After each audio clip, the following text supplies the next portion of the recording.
All right, so hello and welcome back. Today we're going to be reacting to How Did Medieval Soldiers Level Up and Get War Gear documentary by Invictus. Obviously, I've been watching a lot of Invictus lately, so medieval studies is one of my main subjects I do, and I do have a real passion for it. So hopefully, I can add something.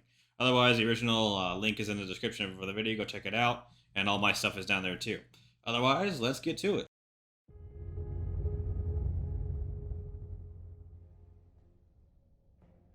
In medieval RPGs, we were quite used to leveling up our characters from broke peasants draped in rags to baller knights decked in the finest regalia.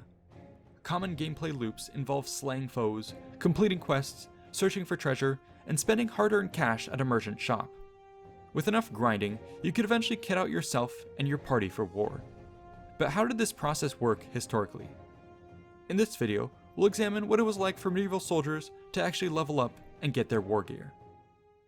In order to contextualize this discussion, we will first look at the sort of gear which was required for war in the first place. As one would imagine, a major part of this kit would have been weapons and armor. In addition, a soldier would have also required tools for the maintenance of these arms, and a whole host of other items for basic activities like eating, drinking, sleeping, marching, and encamping. All of this would obviously have cost money.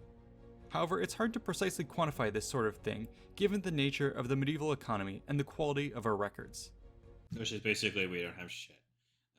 Is a very polite way of saying that. Suffice to say though, for most medieval soldiers and warriors, their biggest personal expense would have been their armor. For example, records for the Tower of London Armory show that a lower cost mail shirt in the 1360s could be purchased for around 16 shillings. For context, this is the equivalent of a little over a month's wage for an English archer of the period. A higher quality mail shirt and other defensive gear would have been even more expensive. And a mail shirt is actually very good and protective, especially for that price for 1 month's wages. That's very protective. Just chainmail is very actually effective. It's not like shit like it is portrayed in the movie. It's pretty good at its job. Buying a cuirass with pauldrons or a shield might run you 25 shillings, while proper lance armor would be closer to 80 shillings. By contrast, weapons were generally less expensive than armor, but still made up a significant portion of a soldier's expenses. For example, lances and swords could be bought for around 2 shillings, or about 4 days' wages for an English archer in this period. Soldiers who could not afford high-quality gear would have turned to cheaper alternatives. For example, rather than sporting full suits of metal armor, a poor soldier would usually have worn a helmet, padded or quilted textile garments, and carried a shield. And textile garments basically means gambeson. Gambeson is also very protective. If you put gambeson and chainmail together, you're pretty well protected, especially if you got a helmet too on top of that, and a shield. Offensively, they would have turned to lower tier swords or spears, which were overall much cheaper to produce. This sort of kit was often mandated by the governing authority in many medieval societies. Henry II's Assize of Arms in 1181, for instance, lays out the sorts of obligations mandated for freemen of different socio-economic levels. Weapons and armor gradually became cheaper over the course of the medieval period. By the 1500s, a common foot soldier could actually much more readily afford a sword, and entire armies would have been outfitted in munitions-grade armor, which was cheaper, adjustable gear made for outfitting large numbers of pikemen. And munition gear is basically think like a really expensive helmet, but shit. Think like World War II Germany 1945 levels of equipment. Like it does its job, but it's not very good. Like not like polish and all the fancy bits. No, it's like we got the helmet. Generally, there you go. Also, at this time in the 1500s, generally 1500s onward, you could honestly, if you did it long enough, you could start getting plate as a common soldier, like actual plate armor. It wouldn't be unheard of. You could have plates. Brigandines wouldn't be uncommon. You have plate, arms, legs. Wouldn't be uncommon for common soldiers in the 1500s. Because it eventually gets cheaper because of the production of it. Because the production of it was happening in Germany and Italy were the two main centers that it would come out of. I think Milan specifically in Italy is where it came out of, and maybe Frankfurt or Munich in Germany. I'm not really sure about that, but think more likely Frankfurt. But weapons and armor were not one-time purchases. They required frequent upkeep. Thus, a soldier's gear would often include items for the maintenance of these arms. This might mean something as simple as a whetstone or spare parts. More often, though, attendants, servants, and specialized artisans like armorers accompanied an army to properly maintain war gear that might need repair or replacement in the field. Besides weapons and armor, equipment such as clothing, tents, food, drink, alcohol, ammunition, and fodder for horses was vital to maintain military forces. Individually, these purchases might be relatively cheap, but would accrue over time to the point that they might even surpass the cost of outfitting a soldier. Logistics for even small units of warriors involved significant baggage. Mounted forces, in particular, required huge amounts of supply for horse and rider. After all, these troops brought multiple remounts on campaign, with the more expensive steeds being reserved for actual combat. So what he's talking about there is, so for example, a knight was not going to ride their war horse generally just all the time. They're going to have a riding horse, probably two riding horses. This is generally for a knight. Two riding horses, a few horses to carry their shit, and then they'd have like one or two different actual war horses they would bring. So that's like what, four actual horses, and then like probably four more mules, donkeys, minor horses, stumper horses. It you can see that this baggage train is going to get quite long. Again, we went from the Roman system of you carry all of your shit and you have very little baggage train, which was the Marius period. Before then, it was massive baggage train. Marius shrunk it, and then medieval times it increases again. So Even non-mounted forces, like English archers, might have a horse to get to and from combat. Records indicate that an entire wagon was required for every 10 horsemen in the army, and that these wagons were pulled by their own beasts of burden, which in turn would require water and fodder. A basic horse might cost about 20 shillings, or around 40 days' worth of an archer's wage, while a fine riding horse might cost 10 times that amount, and a war horse even more. you can see the war horse was like 32,000 shillings, which or 3,200 days wages, or 1,600 shillings. You can see it's very expensive. War horses were very expensive. If you could capture a knight and not kill their horse, you were going to make a lot of money. You generally didn't target their horses for that reason. And a war horse even more. Factor all this together, and you start to get a sense of how expensive warfare could be on an individual basis, let alone on a grand scale. With this in mind, let's now talk about how soldiers might acquire their gear. One of the main ways for individuals to get weapons and armor was through inheritance. This was extremely common amongst the nobility, and the practice even extended into non-aristocratic families. Fantasy media usually depict the process of inheriting gear as some huge ceremony whereby powerful, named artifacts are handed down over the generations. Historically, however, we see this process being much more mundane, with inheritance being spelled out in the clauses of rather boring legal documents and wills. Yeah, it's probably just like, hey, you get my sword and stuff when I die. And remember, it depends on what type of armor. With Gambison, you can actually cut down and make more of, like, fit your person. Plate armor is, if it's inherently made for you, it's only going to be made for you. You can't really pass it on. You could pass the helmet on, maybe. There's things you could do. But weapons generally, and shields and horses and stuff, you could actually pass on relatively easily. After all, while weapons and armor were valuable and often highly decorated, they were also seen as practical tools with a finite lifespan. It was expected that they would be worn out or broken in battle and require constant upkeep, even when left in storage. Armories, for instance, would routinely hire craftsmen to evaluate and repair their stockpiles after a campaign or battle. That being said, there were some cases of inheritance which were closer to what gets depicted in fantasy media. Royal armories often housed objects of legendary status, which could be handed down from monarch to monarch. Which you could go visit the Walls collection. If you tap the Walls collection, you actually see Toby Matthias, and he's basically the curator of that thing. And yeah, they have a whole bunch of shit because it's basically an armory. That the Walls good dude started. These prized possessions might have names like Joyeuse, the sword of Charlemagne, which was used in the coronation of French kings. But we should remember that these sorts of items were much more symbolic in nature and were not intended for use in war. Yeah, you're not going to bring Charlemagne's sword to fucking battle, let's put it that way, very simply. You're not doing that because it's too valuable to lose. You'd probably bring another sword that's, not as decorated, but you can get broken and not be upset about, rather than risking a legendary item like that. Thus, for most medieval warriors, inheriting weapons was less like the passing down of artifacts as seen in Game of Thrones, and more like receiving a trusty hunting rifle from an elderly relative. Yeah, but I like that example. Yeah, it's more like that. Gear might also be handed to a warrior from outside the family, as might be the case with gifts from allies or loans from armories. Gifts of war gear, for example, sometimes accompanied the signing of a treaty or the celebration of a political marriage. Most of the time, these gifts were Political marriage. See, that's pretty good right there. exchanged between powerful figures and their retainers. After all, it was in the interest of monarchs and aristocrats to ensure that their personal forces were equipped with proper weapons, armor, and even horses. And it makes sense, right? If you're gonna fight, you want them to actually be pretty good equipped because you're gonna use them. And if you lose, well, your head's rolling. So For the most part, these were not uniform in nature, but at least met a common level of quality. By the late medieval period, however, aristocrats were increasingly dressing their soldiers with preset livery. For example, English archers recruited in the county of Cheshire were given coats that were half green and half white. that basically is a very simple way of being like, hey, these are my dudes over here, and this is where they come from, and don't shoot them. It makes sense.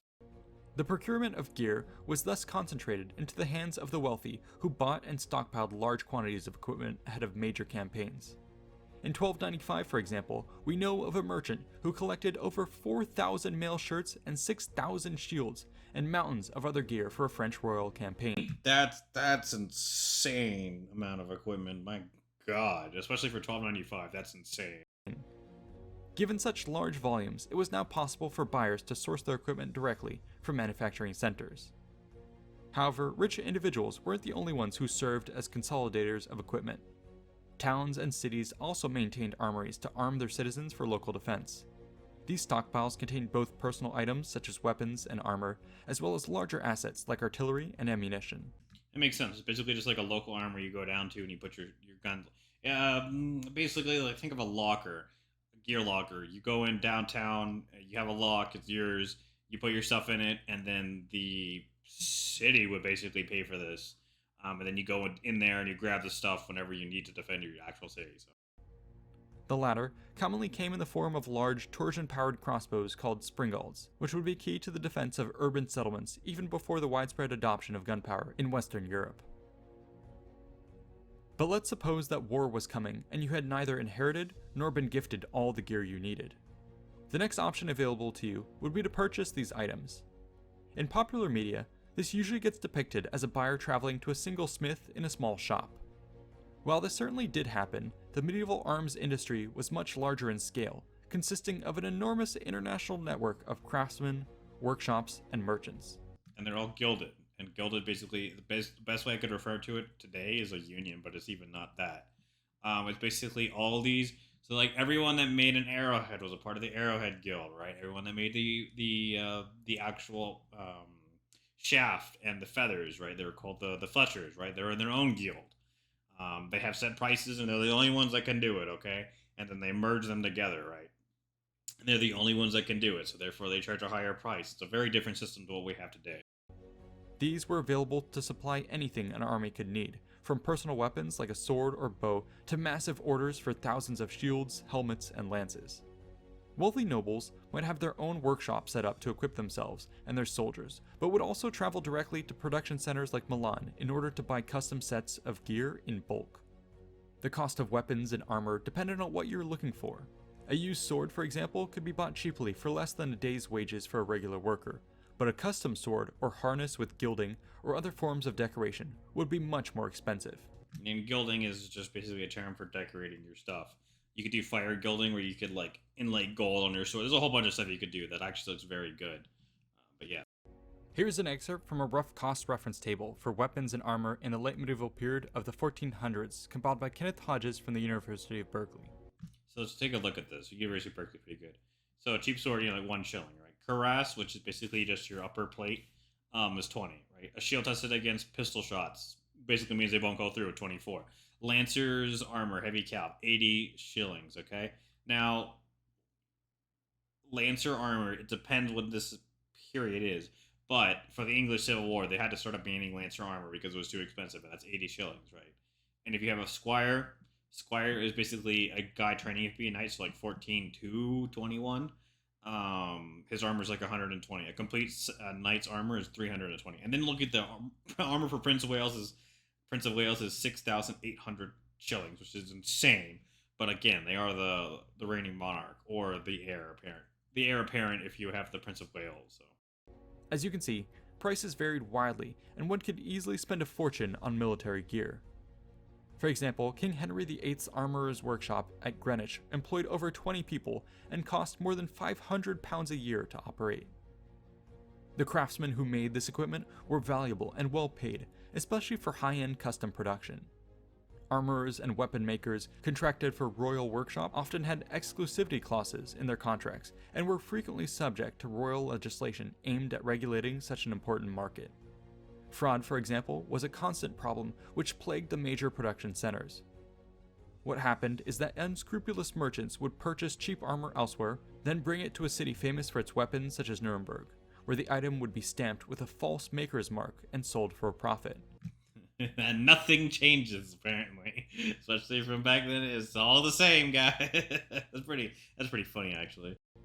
Cities and towns tried to protect themselves from such forgeries, but legislation designed to punish counterfeit sellers was difficult to enforce and does not seem to have halted the practice. This all led to vast amounts of new military gear being produced and dumped onto the market by the major players in the industry. These might be sold locally or exported to other regions around the world. Used gear also added to the number of items on the market in the form of a huge, second-hand equipment industry being propped up by smaller-scale merchants and individuals. Soldiers even served as vendors themselves, when they might sell off their gear to buy more practical things like food, drink, and transportation.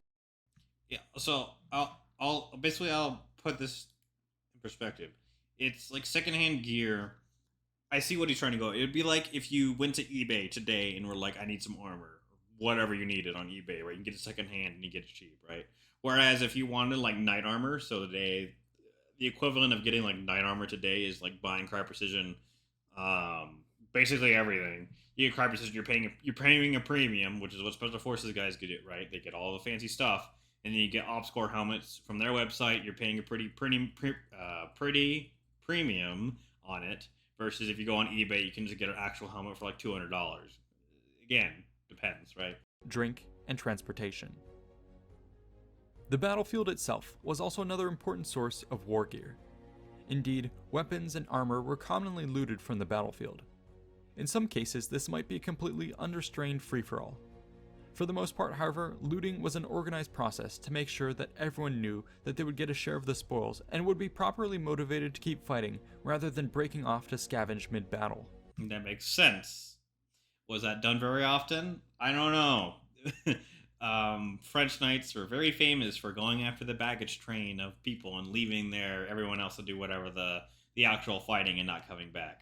But it does make sense that if you actually have a standardized system for looting, that people would stay around, because that was a problem. Is a lot of the cavalry would win with their engagement and then fuck off and go engage the baggage train to steal their money, rather than actually help the fight, and then those people lose the most of those engagements, which is bad. So yeah, if it's regulated, it makes sense. Rather than breaking off to scavenge mid-battle. Generally speaking, battlefield loot was usually supposed to be divided into shares. The overall commander of the army would get a cut, followed by the captains and their soldiers. By the late medieval period, the specific ratio of what shares a captain or commander would be entitled to would often be made explicit in a formal contract. This meant that even if a soldier looted a valuable weapon from a dead noble on the battlefield, they would probably not be able to keep it for themselves. Instead, the weapon would become part of the overall value of the loot, from which the soldier would receive their share. Such earnings could be quite significant. Alright, whatever he's gonna say, like, however, if a typical soldier found a gold ring on a dude, probably stuff it in his pocket, let's be honest. You're not gonna be like, oh yeah, I'm so willing to give all of this shit over to you and lose my money. Yeah, they'll probably take some things if they could, if no one was watching. If they're watching, they have to do that. However, to the dismay of the troops, an army wouldn't always be able to loot a battlefield. For instance, archaeologists have discovered numerous mass graves from the Battle of Visby in 1361, where many soldiers were buried with their weapons and armor intact. This might occur for any number of reasons, but the most common was the fear of a pending attack. After his victory at the Battle of Agincourt in 1415, for example, Henry V gave specific orders about how to handle the process of looting the dead, commanding that soldiers should take armor only to supplement their own and to burn any that could not be carried easily. And he also killed a whole bunch of nobles too. because he thought the risk of revolt, because they had barely any guys left. He took so many captives. He's like, they could easily revolt and take us out. Yeah, he did it for a variety of reasons, but I get what they're trying to say. This was a necessary decision meant to keep the army mobile in the event of another attack by rallying French troops. Thus, we have seen that medieval soldiers had many ways to equip themselves for battle. This would be easy enough to achieve for someone with a lot of money, but proved significantly harder for those at the other end of the socio-economic spectrum. However, there was a surprising amount of social mobility to be achieved through warfare. Soldiers were paid based on their level of equipment, so for example, a basic spearman would receive far less than a man-at-arms in plate harness mounted on a warhorse. If you inherited, got gifted, or scavenged enough war gear though, you could theoretically move up the ranks. In the 100 Years' War, for instance, many English archers were able to amass sufficient wealth to afford the equipment required to gain employment as men-at-arms. This sudden increase in wealth and status would have translated into a literal socio-economic class change, which had huge implications for them and their family. And it makes sense, right? If you fight long enough, you get enough of their gear, you can start selling it, then you can start affording being more premium, where they have to pay for you because you have more gear, you have a horse, you have all this stuff. They have to pay you more because you have more equipment. Yeah, I can see how that could actually advance you up the society very, very fast. I hope you've enjoyed this peek into the history behind RPG game mechanics we take for granted. A huge thanks is owed to our supporters on Patreon and the many talented researchers, writers, and artists who made this video possible. I suggest you go check them out. I'll leave their stuff in the description. You go check them out. They do very good content. Yeah, so that was pretty good. I like that stuff. Did a very overall general assessment of medieval stuff, and it is very good assessment that he did, especially on the leveling up stuff. Right, it's not as we think it is today. Again, like the difference between like looting and how we do looting shares. Right, they don't weren't really paid per se, like an actual salary where they could live off of. They were paid for the days that were actually there, and it was not that much. And they would get a whole lot more from the loot than they would actually getting paid. So that's why they did the looting. So I hope you guys enjoyed that stuff, and leave a like down below, leave comments. Otherwise, I will see you people next time.